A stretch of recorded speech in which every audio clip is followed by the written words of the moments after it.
শুক্রবার সকালে নওগাঁয় পাইকারি ও খুচরা বাজারে মোটা চালের দাম কেজি প্রতি কমেছে 1 থেকে 2 টাকা। কাটারি ভোগ চাল পাইকারিতে প্রতি কেজি 72 থেকে 74 টাকায় আর খুচরা বাজারে বিক্রি হচ্ছে 75 থেকে 76 টাকায়। নিত্য প্রয়োজনীয় পণ্যের বাজার স্থিতিশীল থাকলেও মাছের বাজার কিছুটা অস্থিতিশীল। বাড়তির দিকে 2-1 টাকা। আর হচ্ছে আপনার নতুন চাল যেগুলো স্বর্ণা বা 49, এগুলো বাজার মোটামুটি আপনার 48-50, 49 হচ্ছে 55।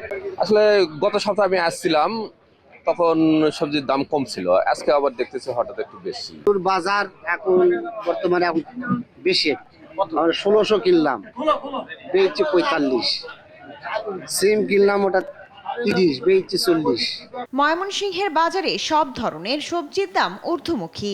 একদিনের ব্যবধানে অধিকাংশ সবজিতে কেজি প্রতি দাম বেড়েছে 15 থেকে 20 টাকা।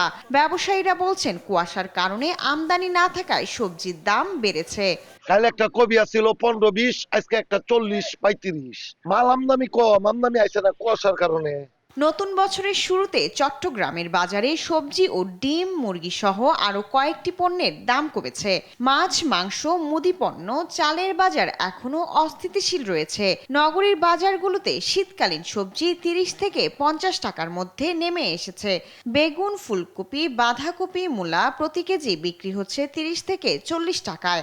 গত সপ্তাহে আদা ছিল আপনার 160 টাকা, এই সপ্তাহে এসে আপনার এটা 170 টাকা হয়েছে। সরবরাহ কম হলে এই একটু বেড়ে যায়, আর সরবরাহ যদি বেশি থাকে সরবরাহ কমে যায়, দাম কমে যায়।